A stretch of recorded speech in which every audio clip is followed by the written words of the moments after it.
Hello అండి, welcome to Lakshmi వలోలాస్ kitchen. నేను మే లక్ష్మి.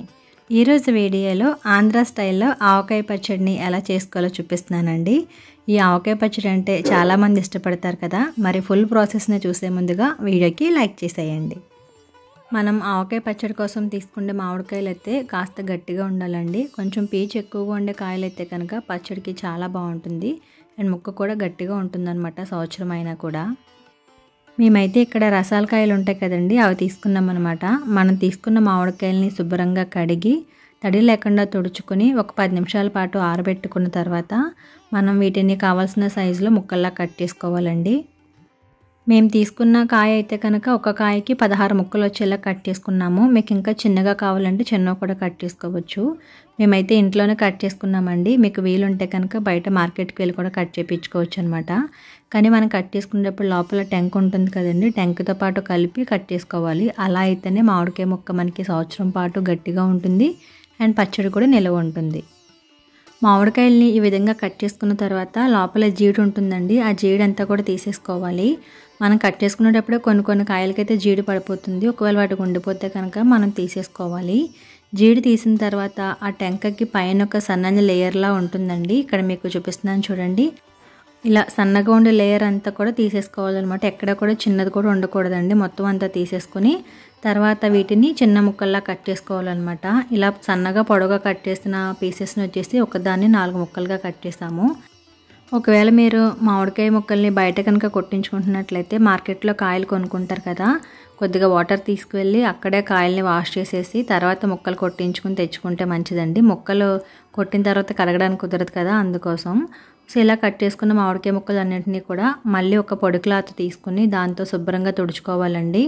మనకి ఆ జీడు లోపల ఉండే పొర ఉంటుంది కదా, అదేమైనా ఉన్నా వచ్చేస్తుంది అండ్ తడేమీ లేకుండా ఉంటుందన్నమాట. మొత్తం అన్ని ముక్కలు కూడా తుడుచుకుని ఒక పక్కన వేసి ఉంచుకోవాలి.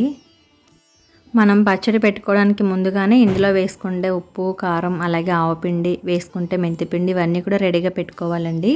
ఇప్పుడైతే ఒక పెద్ద బౌల్ తీసుకుని ఇందులో మామిడికాయ ముక్కల్ని కొలిచి వేసుకోవాలి.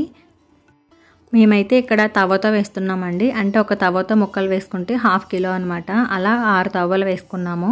మీకు ఇంకా ఈజీగా చెప్పాలంటే మీరు ఏదైనా కప్పు కానీ లేదంటే గ్లాస్ కానీ తీసుకుని 4 గ్లాసులు వేసుకోండి. 4 గ్లాసులు వేసుకుంటే 4కి ఒక వంతుగా మనం ఆవపిండి, కారం, ఉప్పు అలా వేసుకోవాలన్నమాట. మేమైతే 6 తవ్వలు మామిడికాయ ముక్కలు వేసుకున్నాం కదా. ఉప్పు వచ్చేసి 1/2 కిలో వేసుకున్నామండి.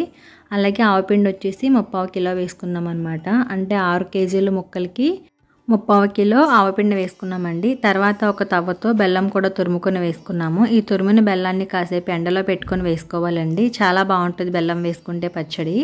అండ్ బెల్లం వేసుకున్న తర్వాత 2 తవ్వల కారం కూడా యాడ్ చేసుకున్నాము. ఇది పచ్చడి కోసం ప్రత్యేకించి ఆడించుకున్న కారం అండి. మేము ఇందులో బెల్లం వేసుకున్నాం కాబట్టి మెంతిపిండి యాడ్ చేయట్లేదండి. మీకు ఒకవేళ బెల్లం వద్దు అనుకుంటే స్కిప్ చేసేసుకుని మెంతిపిండి ఒక 1/4 కిలో యాడ్ చేసుకుంటే సరిపోతుందన్నమాట. సో ఇప్పుడు ఇవన్నీ కూడా ముక్కలకి బాగా పట్టేలాగా కలుపుకోవాలి. ఇప్పటి రోజుల్లో అయితే కనుక ముందుగా ముక్కలను ఆయిల్ వేసి కాసేపు ఉంచి తర్వాత అన్నీ కలుపుతున్నారు.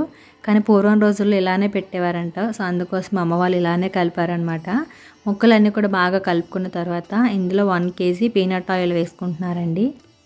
పచ్చళ్ళకి ఎప్పుడు కూడా నువ్వుల నూనె కానీ లేదంటే వేరుశనగ నూనె కానీ అయితే కనుక చాలా బాగుంటుంది. సో ఆయిల్ కూడా వేసేసుకొని మొత్తం అంతా కూడా బాగా కలుపుకోవాలండి.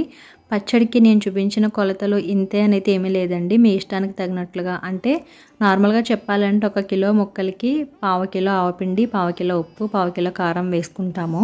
మీకు ఇంకా గ్రేవీ ఎక్కువగా కావాలంటే కాస్త ఎక్కువ చేసుకోవడం లేదంటే తగ్గించుకోవడం కూడా చేయొచ్చు అనమాట.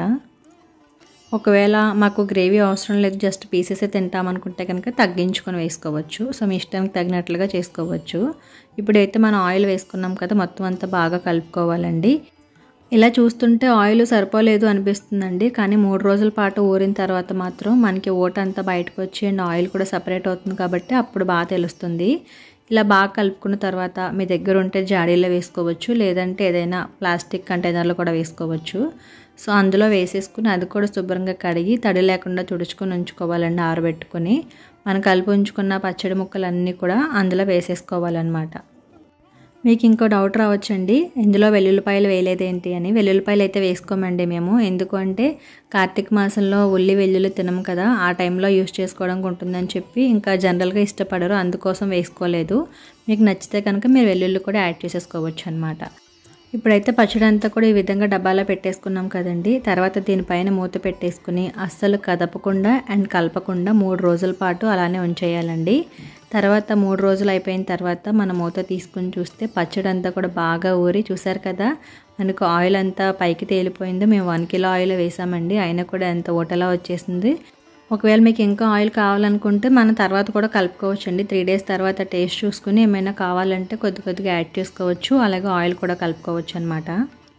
ఇంకా ఇందులో బెల్లం వేసుకొని పెట్టాము కాబట్టి ఒక రోజు పాటు ఎండలో పెట్టుకొని తర్వాత మీరు ఎందులోనే పెట్టి స్టోర్ చేసేసుకుంటే 1 ఇయర్ పాటు నిల్వ ఉంటుందండి. మనం వాడుకోవడానికి చిన్న డబ్బాల్లోకి తీసేసుకుని మిగతాది పక్కన స్టోర్ చేసేసుకోవచ్చు అనమాట.